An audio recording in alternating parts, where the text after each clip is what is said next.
Students, welcome back to my channel. मैंने मेरे पिछले वीडियो में मॉडल सेट के क्वेश्चन नंबर 15 तक के सॉल्यूशंस दिए थे। आज मैं 16 से स्टार्ट करती हूँ।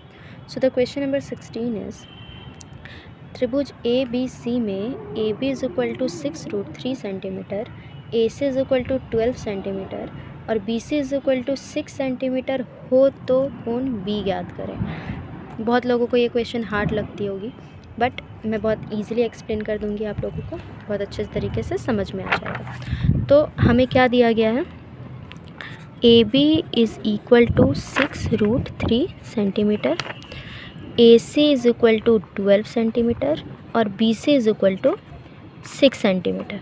तो हम क्या करेंगे, सबके स्क्वायर्स निकाल लेंगे। A B square that means 6√3 square. 6√3 square मतलब 6√3 इंटू 6√3। तो 6√3 को जब 6√3 से मल्टीप्लाई करेंगे तो रूट के बाहर वाले को बाहर वाले से मल्टीप्लाई करेंगे एंड अंदर वाले को अंदर वाले से। तो 6 6 36 इंटू √3 को √3 से मल्टीप्लाई करेंगे तो 3, और इसको जब इससे मल्टीप्लाई करेंगे 108।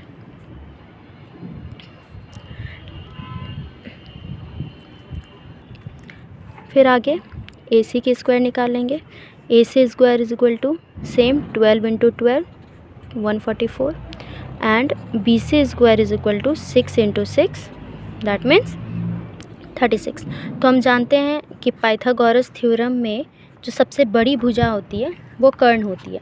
दैट मीन्स ये तीनों में सबसे बड़ी भुजा 144 ये कर्ण हो गई। तो 144 इज़ इक्वल टू 108 प्लस 36। क्यों? क्योंकि Pythagoras theorem is equal to क्या होता है, H square is equal to P square plus B square, जिसमें से हमने इसे एच माना है एंड ये दोनों में से किसी एक को भी हम पी या बी मान सकते हैं। तो क्या हम ये दोनों को जब ऐड करेंगे तो 144 आएगा। 108 प्लस 36 144। यस, ये 144 आ रहा है, मतलब ये पाइथागोरस प्रमेय को फॉलो कर रही है। तो पाइथागोरस प्रमेय को फॉलो कर रही है, डैट मीन्स एच स्क्वायर के सामने वाला कर्ण के सामने वाली भुजा समकोण होती है। मतलब ये ए बी सी कर्ण के सामने की भुजा ए सी बी क्या हो जाएगी, समकोण हो जाएगी। समकोण हो जाएगी मतलब 90 degree. So B is equal to 90 degree. आगे बढ़ते हैं क्वेश्चन नंबर 17 की तरफ। सो क्वेश्चन नंबर 17 इज़ बिंदुओं 2, 3 और 4, 1 के बीच की दूरी ज्ञात करें। तो दूरी सूत्र हमें पता है। दूरी सूत्र क्या होती है, under root x2 minus x1 का square plus y2 minus y1 का स्क्वायर। तो हमें बिंदुएं दी हुई है 2, 3 एंड 4, 1, जिसमें x1 is equal to 2, x2 is equal to 4, y1 is equal to 3, y2 is equal to 1। ये x1 y1 x2 y2।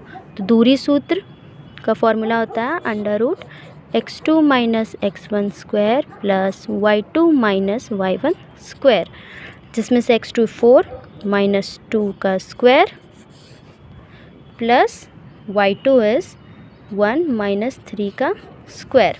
तो 4 minus 2 करेंगे तो 2 का स्क्वायर प्लस 3 माइनस 1 माइनस 2, इस पर भी square, under root 2 square 4 plus 2 square 4, 4 4 जा 8, that means under root 8।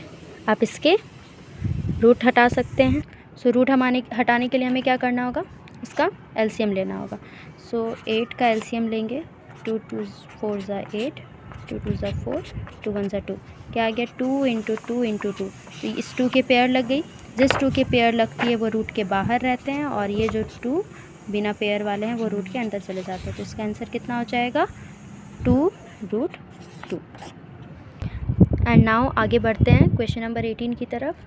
Question number 18 is बिंदुओं 2, 5 तथा 4, 7 को मिलाने वाले रेखाखंड का मध्य बिंदु है। मध्य बिंदु हमें ज्ञात करना है। मध्य बिंदु के फॉर्मूला हमें पता है, x1 plus x2/2 and y1 plus y2/2। तो यहाँ पे बिंदु हमें दी हुई है 2, 5 एंड 4, 7, जिसमें हमें पता है x1 is equal to 2, x2 is equal to 4, y1 is equal to 5 and y2 is equal to 7। तो मध्य बिंदु ज्ञात करनी है हमें, तो मध्य बिंदु ज्ञात करनी है हमें, तो क्या फॉर्मूला लगाएंगे, x1 plus x2/2 and y1 plus y2/2। तो x1 है हमारी 2 एंड x2 4, तो 2 plus 4/2 and y1 5, y2 7, 5 plus 7/2, 4 plus 2 6/2, 5 plus 7 12/2, cut कर दिया 6, ये 3, तो आंसर क्या आ गया 3 and 6।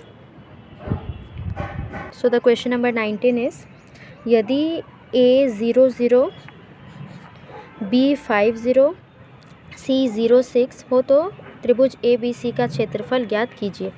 माना ये A B C, ये दिया गया है 0 0, ये 5 0, ये 0 6, तो त्रिभुज ABC का क्षेत्रफल हमें ज्ञात करना है। तो सबसे पहले हमें x1 x2 y1 y2 y3 x3 ये सारी चीज़ें जाननी होगी, तब फिर हम त्रिभुज के क्षेत्रफल का फॉर्मूला लगाकर इसका क्षेत्रफल ज्ञात करेंगे।